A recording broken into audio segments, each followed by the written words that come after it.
Hello friends, welcome to voices of Royce. இந்த வீடியோவில் நம்ம செயின்சா மேன் ரீசே மூவியோட தமிழ் ரிவ்யூ தான் பார்க்க போகிறோம். ஸோ வீடியோக்குள்ளே போகிறதுக்கு முன்னாடி நம்ம சேனலை சப்ஸ்கிரைப் பண்ணலன்னா சப்ஸ்கிரைப் பண்ணிவிட்டு அந்த பெல் ஐக்கனே கிளிக் பண்ணிடுங்க. வாங்க இப்போ வீடியோக்குள்ளே போகலாம். ஃபஸ்ட்டு இந்த படம் ஓவராலாக எப்படி இருந்துச்சு அப்படின்றத நான் சொல்கிறேன். 100 out of 90 கொடுப்பேன். ஏன்னா வந்து அனிமேஷனாக இருக்கட்டும், கதையாக இருக்கட்டும் ரொம்பவே நல்லா இருந்துச்சு. பட் என்ன, ரொம்ப சின்ன படம். 1 hour 45 minutes தான். நம்ம டீமன் ஸ்லேயர் வந்து 2 hours 45 minutes இருந்துச்சு.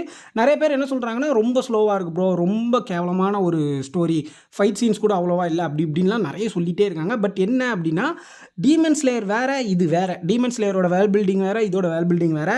அண்டு அதை விட முக்கியமான விஷயம் என்னென்னா, இதோட கதையை இப்போ தான் ஸ்டார்ட் ஆகுது. செயின்சா மேனோட கதையை இப்போ தான் ஸ்டார்ட் ஆகுது. அதாவது இதுக்கு முன்னாடி சீசன் 1 மட்டும்தான் வந்திருந்தது, 12 எபிசோடு. பட் நீங்கள் டீமன் ஸ்லேயர் பார்த்துருந்தீங்கன்னா 4 சீசன் வந்திருக்கு. 4 சீசன்லையுமே உங்களுக்கு வந்து 45 minutes எபிசோடெலாம் நிறைய உண்டு. ஸோ அவங்களுக்கு வந்து இப்போ இது ஃபைனலாக இருக்குது. இன்ஃபினிட்டி கஸ்ட்ன்றது ஃபைனலாக இருக்குது. அதை ஒரு 3 மூவியாக பிரித்து ரிலீஸ் பண்ணுறாங்களா. இவங்களுக்கு இப்போ தான் கதையே ஆரம்பிக்குது. இன்னும் அந்த மெயின் வில்லனே காமிக்கல, கன் டெவில் அப்படின்ற வில்லனையே. ஸோ வந்து இவங்களுக்கு ஸ்லோவாக தானே ஸ்டார்ட் பண்ண முடியும். நீங்கள் ஃபைனல் ஃபைட் வந்தால் ஃபுல்லாக ரஷ்ஷாக தான் இருக்கும். அதனால தான் இன்ஃபினிட்டி கஸ்டில் போனோன்னா உங்களுக்கு ஃபுல்லாக ஃபைட்டுன்னு வந்துச்சு. அதில் நடுவில் ஃப்ளாஷ்பேக்ஸ்லாம் விட்டுருந்தாங்க. பட் செயின்சா மேன் மூவியை பொறுத்த வரைக்கும் எனக்கு என்ன ரொம்ப பிடிச்சிருந்துச்சு அப்படின்னா, ஒரு மூவியில் என்ன இருக்கும், இப்போ வந்து செயின்சா மேன் பார்க்காதவங்க இருப்பாங்கள்ல, அவங்க போய் பார்த்தா கூட அவங்களுக்கு வந்து எந்த ஒரு டவுட்டும் வராது, இவன் யார் அப்படின்றது. ஏன்னா அந்த படத்தை வந்து ஒரு ஃப்ரெஷ்ஷாக பார்க்குறவங்களுக்குமே ஒரு நல்லா புரிகிற மாதிரி தான் எடுத்து வச்சுருக்காங்க. அண்ட் இப்போ ஒரு படம் எப்படி இருக்குமோ அதில் வந்து 100% இது நான் சொல்லுவேன். ஏன்னா வந்து இன்ஃபினிட்டி கஸ்டில் வந்து நீங்கள் அதுக்கு முன்னாடி உள்ள சீசன் எதுவுமே பார்க்கலன்னா உங்களுக்கு ஒன்றுமே புரியாது. பட் இந்த செயின்சா மேன் மூவியை பொறுத்த வரைக்கும் நீங்கள் பார்க்கலனா கூட உங்களுக்கு புரியும். அதுக்கப்புறம் நீங்கள் போய் சீசன் 1 பார்த்துக்கலாம், அது பிரச்சனை இல்லை. ஏன்னா இது வந்து ரொம்ப ஃப்ரெஷ்ஷாக எடுத்த மாதிரி இருக்குது. அண்ட் இன்னொரு முக்கியமான விஷயம் என்னென்னா, ஃபஸ்ட் ஆஃப் இருக்குல்ல, அதாவது ஃபஸ்ட் ஆஃப்னு நான் சொல்ல வரல, நான் பார்த்த தேட்டரில் இந்த இன்டர்வல்லாம் விடுவாங்கல்ல நம்ம ஊரில், அதாவது ஃபஸ்ட் ஆஃப் வரைக்குமே வந்து எனக்கு வந்து ஃபீல் குட் மூவி மாதிரி இருந்தது. என்னடா இது, ஒரு ஃபைட் இல்லை, ஒரு ஆக்ஷன் இல்லை, ஃபுல்லாக காமெடியாக போகுது, ஃபீல் குட்டாக போகுது அப்படின்னு நினச்சிட்டு இருந்தேன். அதாவது நம்ம ரீசேக்கும் நம்ம டெஞ்சிக்கும் இருந்த லவ், அந்த அவங்களோட ரிலேஷன்ஷிப் பில்ட் பண்ணுறது, அதெல்லாம் அப்படியே போயிட்டு இருந்தது. ரொம்ப அழகாக இருந்தது. நம்ம தமிழ் படத்தில் உள்ள பிஜிஎம்லாம் போட்ட மாதிரி இருந்தது ஒரு சீன்லலாம். அப்புறம் அப்படியே கட் பண்ணி செகண்ட் ஆஃப் போனால், செகண்ட் ஆஃப் ஸ்டார்டிங்லேருந்து எண்டிங் வரை ஃபைட்டு தான். ஃபைட்டு வேறு லெவலில் இருக்குது. ஆனால் நான் சொல்லிடுறேன், டீமன் ஸ்லேயரில் வந்து நிறைய 3Dலாம் உள்ளே ஆட் பண்ணி ஃபைட் பண்ணாங்க, அதை நான் ஒத்துக்கிறேன். பட் நம்ம செயின்சா மேனில் வந்து 2D மட்டும்தான், 2Dயை வச்சு மட்டும்தான் வந்து நம்ம ஃபைட்டு எடுத்திருக்காங்க. ஆனால் என்ன இதில் நீங்கள் வந்து முக்கியமாக நோட் பண்ணணும் அப்படின்னா, ஃப்ரேம்ஸ் ரொம்ப அதிகம். செயின்சா மேனில் வந்து கட்டுன்னு வச்சு ஃபுல்லாக அந்த ஃபைட் சீன்ஸ் ஃபுல்லாக பார்த்தீங்கன்னா ஒரு இடத்துல இருக்காது, அங்கே இங்கேன்னு சுற்றிக்கிட்டே இருப்பாங்க, பில்டிங் விட்டு பில்டிங் தாவுவாங்க. அதாவது நம்ம சீசன் 1 பார்த்துருப்போம்ல, நம்ம கட்டானா மேன் விசஸ் செயின்சா மேன், அந்த ஃபைட்டில் எப்படி பில்டிங் விட்டு பில்டிங் தாவுவாங்க, ட்ரெயின்குள்ளே போவாங்க, அப்படி இப்படின்னு ஒரு ஃபைட்டு ஸ்பீடாக இருக்கும் தெரியுமா, அதே மாதிரி தான். ஆனால் அதோட ஒரு 10 மடங்கு அதிகமாக இருந்தால் எப்படி இருக்கும். அதுவும் செகண்ட் ஆஃப் ஃபுல்லாகவே ஃபைட்டு தான்.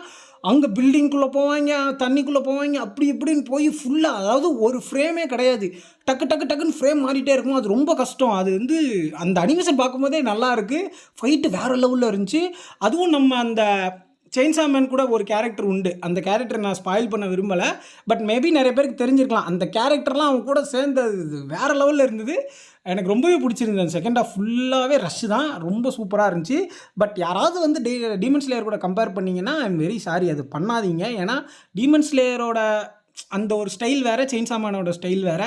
டீமன் ஸ்லேயரில் ஃபைட்டே பார்த்தீங்கன்னா நீங்கள் வந்து அதில் பேசிக்கிட்டே இருப்பான், ஒரு ஸ்வாட் டெக்னிக் யூஸ் பண்ணும் போது ஒரு பேசுவான், ஃப்ளாஷ்பேக் போவோம். அது ஒரு டிஃப்ரெண்ட் டைப் ஆஃப் ஒரு ஃபைட்டிங் ஸ்டைலாக இருக்கும். அது நல்லாயிருக்கும். அது டீமன் ஸ்லேயர் உலகத்துக்கு அதுதான் தேவை. பட் செயின்சா மேனை கம்பேர் பண்ணும்போது வேறு லெவலில் இருக்குது. ஃபைட்லாம் ரத்தம் தெரிக்குது, கை காலெலாம் துண்டாக பறக்குது. நீங்கள் ஒரு சீனும் பார்ப்பீங்க, பிளட்டு அவ்வளோ ரத்தம். அது ரேட்டர் வந்து இதுக்கு கொடுத்தது வந்து ரொம்ப நல்ல விஷயம். ஏன்னா தெரியாதனமாக பொம்மை படம் அப்படின்னு சொல்லிட்டு சும்மா கூட வீக்கெண்டில் யாராவது வந்துடக்கூடாது. பிளட்டு அப்படி சீசனில் பார்த்ததை விட மூவியில் அந்த அளவுக்கு கோராக எடுத்து வச்சுருக்காங்க. இப்போ ஓவராலாக நான் என்ன சொல்ல வரேன் அப்படின்னா, டீமன் ஸ்லேயர் வந்து அதோட விதத்தில் அது சூப்பர் படம், செயின்சா மேன் அதோட விதத்தில் அது சூப்பர் படம். ஸோ ரெண்டுத்தையுமே கம்பேர் பண்ணாதீங்க. ஏன்னா ஒரே மந்த் ரிலீஸ் ஆனனால நீங்கள் வந்து ரெண்டுத்தையும் கம்பேர் பண்ணுறீங்க. அண்ட் தமிழ் ஆடியன்ஸ் வந்து டீமன் ஸ்லேயருக்கு வந்து அதிகம். ஏன்னா தமிழ் டப் ரிலீஸ் ஆச்சு. செயின்சா மேனுக்கு ஒன்லி ஜாப்பனீஸ் ஃபேன்ஸ் மட்டும்தான். ஸோ அதனாலேயே கூட்டம் கம்மியாக இருக்கும், கலெக்ஷன் கம்மியாச்சு, அப்படி இப்படின்லாம் கம்பேர் பண்ணாதீங்க. ஏன்னா அது ரொம்ப கேவலமான விஷயம். ஆனால் செயின்சா மேன் மூவியை நீங்கள் வந்து ரொம்ப எக்ஸ்பீரியன்ஸ் பண்ணணும் அப்படின்னா நீங்கள் கண்டிப்பாக தேட்டரில் தான் போய் எக்ஸ்பீரியன்ஸ் பண்ணணும். ஏன்னா வந்து அந்த செகண்ட் ஆஃப் சொன்னால ஃபுல் ஃபைட்டுன்னு, அது நீங்கள் தேட்டரில் பார்க்கும்போது தான் தெரியும். அந்த அளவுக்கு இருந்தது. கலர்லாம் போட்டு நொறுக்கிடுறாங்க அங்கே எங்கன்னு போட்டு. ஆனால் என்ன, எனக்கு ஒரு சின்ன டிசப்பாயிண்டடாக இருந்ததுன்னா, இன்னும் கொஞ்சம் டைம் அதிகமாக எடுத்துருக்கலாம். அதாவது 1 hour 45 minutes அப்படின்னு இருக்கிற படத்தை இன்னும் 2 hour 45 minutesனால் ரவுண்டாக 2 hours அப்படின்னாவது வச்சுருந்துருக்கலாம். அது வந்து பண்ணியிருக்கலாம் மேபி. ஏன்னா இத்தனை வருஷம், அதாவது செயின்ஸா மேன் சீசன் 1 ரிலீஸ் ஆகி பல வருஷம் ஆச்சு. அதுக்கப்புறம் ஒரு மூவி வந்து ரெடி பண்ணுறாங்கன்னா, அப்போ இன்னும் கொஞ்சம் லென்த் அதிகமாக இருந்திருக்கலாம்னு சொல்ல வரேன். பட் பரவாயில்ல, ஷார்ட்டாக இருந்தாலும் ரொம்பவே நல்லா இருந்துச்சு. எப்போ ஆரம்பிச்சு எப்படி முடிஞ்சிச்சுன்னே தெரியல. அவ்வளோ ஸ்பீடாக போகுது. ஸ்க்ரீன் பிளேவும் சரி, கதையும் சரி, மியூசிக் எல்லாமே நல்லா இருக்குது. அண்ட் இந்த இன்னொரு விஷயம் நான் என்ன சொல்லணும்னு நினச்சேன்னா, நமக்கு வந்து இந்த மாக்கிமா கேரக்டர் வந்து நிறைய பேர் ஃபேன்ஸ் இருப்பீங்க. அந்த மாக்கிமா கேரக்டருக்கு வந்து ஸ்க்ரீன் ப்ரெசன்ஸ் கொஞ்சம் கம்மி. ரீசேவை கம்பேர் பண்ணும்போது அவளுக்கு ரொம்ப கம்மி. ஆனால் முக்கியமான இடத்துல வருவா ஒரு இடத்துல. அது எந்த இடம்னு நான் சொல்ல விரும்பல. அண்ட் நம்ம பவர் கேரக்டர் இருக்குல்ல, நம்ம டெஞ்சி கூடயே இருக்கிற அந்த கேர்ள் கேரக்டரு, அவள் வந்துமே ஸ்க்ரீன் ப்ரெசன்ஸ் கம்மி தான். யாரெல்லாம் வந்து படம் ஃபுல்லாக ட்ராவல் ஆவா அப்படின்னா, நம்ம ஆக்கி கேரக்டரு, டெஞ்சி, அப்புறம் இந்த சீசன் 1 நீங்கள் கடைசி பார்த்துருப்பீங்களா ஷார்க் ஃபீண்டுன்னு சொல்லிட்டு அந்த கேரக்டரு, இவங்க 3 பேர் தான் மேக்ஸிமம் வந்து படம் ஃபுல்லாக ட்ராவல் பண்ணிகிட்டே இருப்பாங்க. அண்ட் படத்தில் வந்து அவங்களுமே வந்து எப்படின்னா, ரீசேவையும் டெஞ்சியும் கம்பேர் பண்ணும்போது அவங்களுக்கு ஸ்க்ரீன் ப்ரெசன்ஸ் ரொம்ப கம்மி. முக்கால்வாசி இந்த படத்தை டோட்டலாக பார்க்கும்போது, அதாவது இந்த செயின்ஸா மேன் அப்படின்ற கான்செப்டை தவிர்த்துட்டு நம்ம இந்த படத்தை பார்க்கும்போது எப்படி இருக்குது அப்படின்னா, ஒரு லவ் ஸ்டோரி மாதிரி இருக்குது. ஒரு லவ், அந்த ரிலேஷன்ஷிப்பு, அதில் ஒரு பிரச்சனை, கடைசி ஒரு சேட் எண்டிங்கு, இந்த மாதிரியான ஒரு இது இருக்குது. அண்ட் கடைசி நான் அந்த கிளைமேக்ஸ்லாம் பார்த்துட்டு வந்து எனக்கு வந்து ரொம்ப இதாகிடுச்சு. என்னடா இது செயின்ஸா மேனில் இப்படி நம்மளுக்கு வந்து சேடான ஒரு அழுவக்கூடிய ஒரு சிச்சுவேஷன், அழுவக்கூடிய ஒரு சீனை வந்து எடுத்து வச்சுருக்காங்களா, இது நம்மளால் நம்பவே முடியலையா அப்படின்ற ரேஞ்சுக்கு இருக்குது. இப்போ வந்து உதாரணத்துக்கு சொல்லணுன்னா, அந்த செயின்ஸா மேனில் நீங்கள் சீசனில் பார்த்துருப்பீங்களா, ஏதாச்சும் ஒரு இடத்துல வந்து நீங்கள் வந்து ஐயோ பாவம் என்ன இப்படி இருக்குது அப்படின்ற அந்த அழுவுற அந்த மூடுக்கு நீங்கள் போயிருக்கீங்களா? வாய்ப்பே இல்லை. எபிசோடு 1 மட்டும் அந்த அவனுக்கு வந்து கடன் இருக்குது, அவனோட கண்ணை விற்றுட்டான், சாப்பிடக்கூட வழி இல்லை, இந்த மாதிரி விஷயம் மட்டும் கொஞ்சம் சேடாக இருக்கும். பட் நம்ம அழுவுற இடத்துக்கு போகணும்ல, அது இந்த படத்தில் கடைசி இருக்குது. அது என்னன்னு நான் ஸ்பாய்லர் பண்ணல, பட் இருக்குது. சரி ப்ரோ, நீ என்ன தான் ப்ரோ சொல்ல வர? படம் நல்லா இருக்கா இல்லையா, தேட்டரில் போய் பார்க்கலாமா வேண்டாமா அப்படின்னு கேட்டிங்கன்னா, ஒர்த்து அந்த அளவுக்கு ஒரு ஒர்த்து. நீங்கள் கண்டிப்பாக ஒரு அனிமே ஃபேனாக இருந்தீங்க, செயின்ஸா மேன்லாம் நீங்கள் பார்த்துட்டீங்க அப்படின்னா கண்டிப்பாக நீங்கள் தேட்டரில் தான் போய் இந்த படம் பார்க்கணும். ஏன்னா உங்களுக்கு வந்து வித்தியாசமாக இருக்கும், ஒரு மாதிரி புது ஃபீலாக இருக்கும். நீங்கள் ஒன்று எக்ஸ்பெக்ட் பண்ணி போவீங்கல்ல, ஆனால் அது அப்படியே டோட்டலி வேறு மாதிரி எடுத்து வச்சுருப்பாங்க. அதுதான் நம்மளுக்கு ரொம்ப பிடிச்சிருக்கு. என்னென்னா, நானும் நிறைய எக்ஸ்பெக்ட் பண்ணி போனேன், இந்த மாதிரி இருக்கும் அந்த மாதிரி இருக்கும் அப்படின்னு சொல்லிட்டு.